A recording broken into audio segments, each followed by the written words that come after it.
Congressman Mike Lawler is a freshman. He represents New York 17th. Good morning, Congressman. Welcome back. Glad to have you on the Hugh Hewitt Show. Good morning. Thanks for having me. Congressman, I got a couple of basic questions. Have you ever seen Matt Gaetz actually fill up his own tank of gas? No, but I've seen him drive the car into a ditch. Oh, that's what I was going to come to it. I don't know if he's got a license. Look, he is a legacy admittee to the Florida politics. His dad was a big wheel and got him a gig. I understand that. It happens in Hollywood. It happens in politics. That's how Matt Gaetz got his gig. What do people think? What is his plan? Do you know what step 2 is?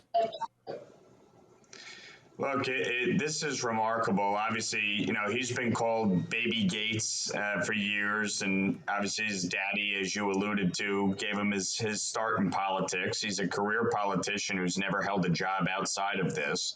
And obviously he's a petulant child. I mean, I've never seen anyone in all my time in politics behave like this. He decided that he wasn't getting enough attention, and so he needed to undermine the entirety of the Republican conference. This isn't just about undermining the speaker. He has derailed everything that the American people sought for a House Republican majority to do through his actions. Last week, by voting down a conservative CR and leading the charge to do that, he forced us to have to enter into a bipartisan CR in the House rather than negotiate with the Senate. And that's a direct result of his action. We could have passed a CR that would have cut spending 8%, that would have enacted border security, and negotiated with Chuck Schumer, the Senate Majority Leader from New York, at the very moment that New York is crumbling due to the migrant crisis. And Chuck Schumer would have had a choice: shut down the government or shut down the border. And because of Matt's actions, because he wanted to use this as a vehicle to remove the speaker, he has derailed everything that we have been working on. And he talks about the need to pass single subject appropriations bills.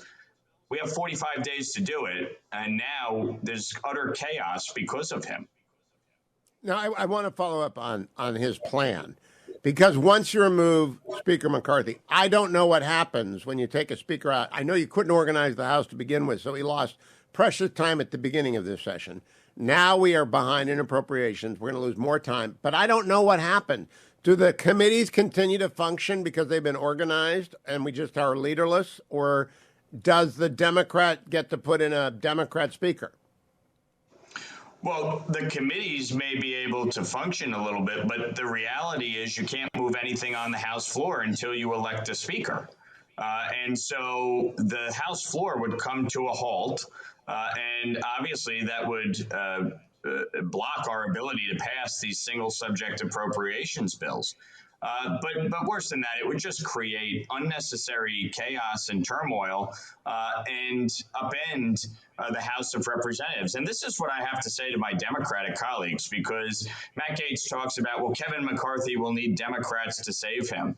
The question I have for my Democratic colleagues is, do you really want to associate yourself with Matt Gaetz in upending the House of Representatives? Do you really want to associate yourself with Matt Gaetz in bringing America to its knees? This is a constitutional crisis because Kevin McCarthy is second in line behind Kamala Harris to the presidency. And to create this situation without Kevin McCarthy having done anything wrong is patently absurd. And I would think the Democrats, who have spent the last 2.5 years talking about democracy, the need to protect democracy, would not want to be party to this nonsense with Matt Gaetz. Well, Jamal Bowman likes this approach by Matt Gaetz. Jamal Bowman is Matt Gaetz's best friend. They'll probably be doing crossword puzzles today, the simple version, over in the corner. I got to ask you, though, does anyone in your district, you come from a highly contested district, Do they understand what it takes to get Republicans elected in close districts? Because the McCarthy machine, which he has built over 30 years, and I've known the speaker for 30 years, it's a 30-year effort to get to a majority. He got Elon Musk to his deal last summer. Matt Gaetz can't spell Elon Musk. Do they understand what they're destroying? They're destroying the House majority and maybe sending Republicans into the wilderness for a decade or more. House Republican majority is because of the seats that we have won in New York and California over the last 2 cycles. That is directly attributable to Kevin McCarthy recruiting good candidates, raising the money, and building an infrastructure and organization to support these candidates. Districts like mine, which Joe Biden won by 10 points, which has 70,000 more Democrats than Republicans, Matt Gaetz wouldn't even get 30% of the vote in that district. Because they want rational, reasonable people who are serious about governing.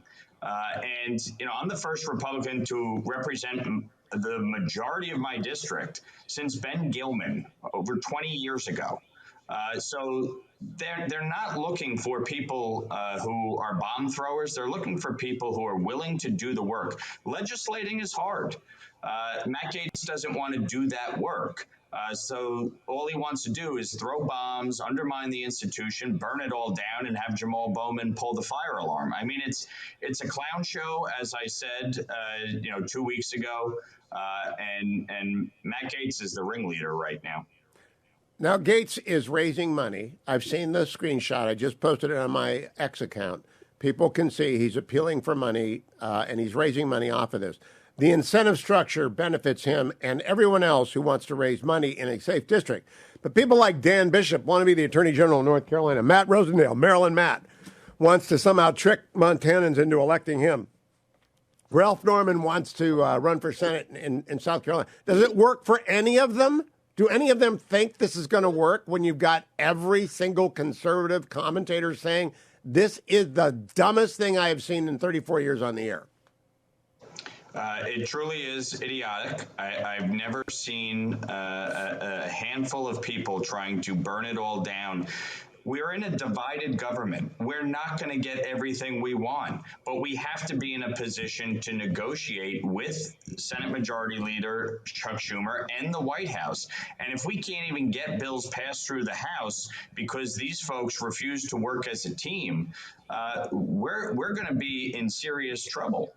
And if they think that this is a stepping stone to future public office, or that they can use this as a vehicle to take on, the establishment and the rhinos and the uniparty, and that's going to get them to where they want to go in some other statewide office, they're kidding themselves. They've pissed off every single member of the conference.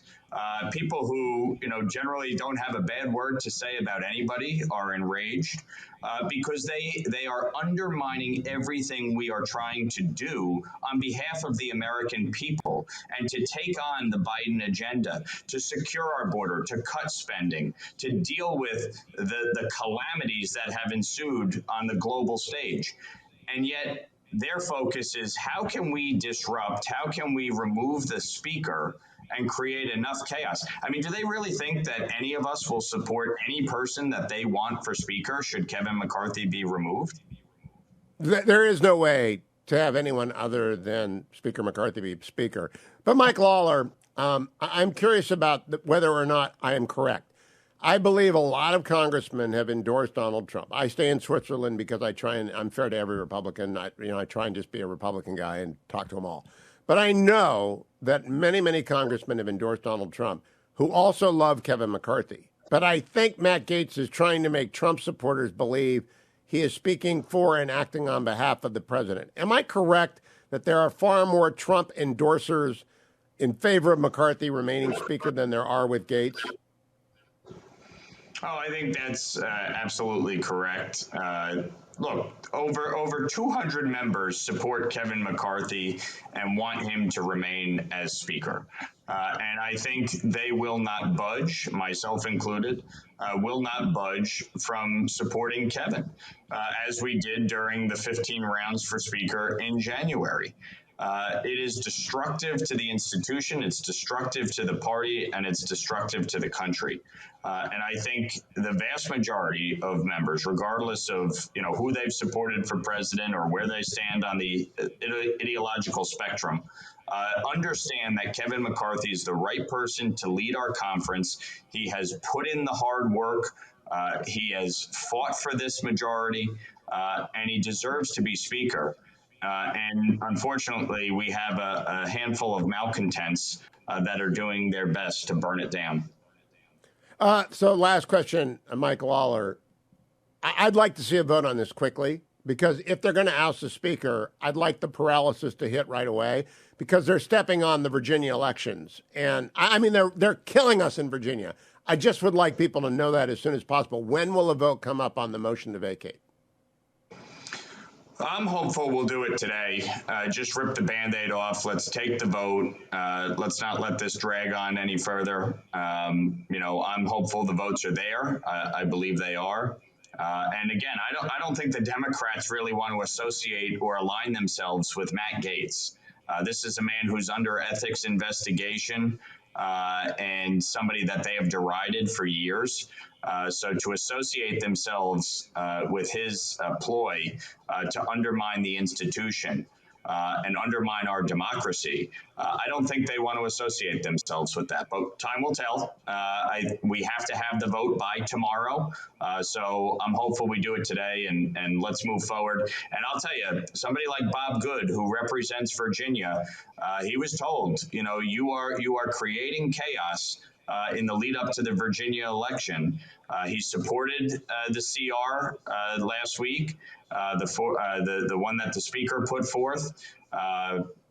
We'll see what he does with respect to this, but it won't be good for his state if there's chaos in Washington. It's not good for any center-right person. It's not good for any conservative. The only people this helps are Democrats, and Matt Gaetz is helping the Democrats and chaos. But that he's like Thanos. Jimenez said, he's Joe Biden's favorite Republican right now. And Jamal Bowman's, by far. Mike Lawler, Congressman Lawler from New York 17th. Thank you, Congressman. I'll be right back, America. Stay tuned. I'm Hugh Hewitt.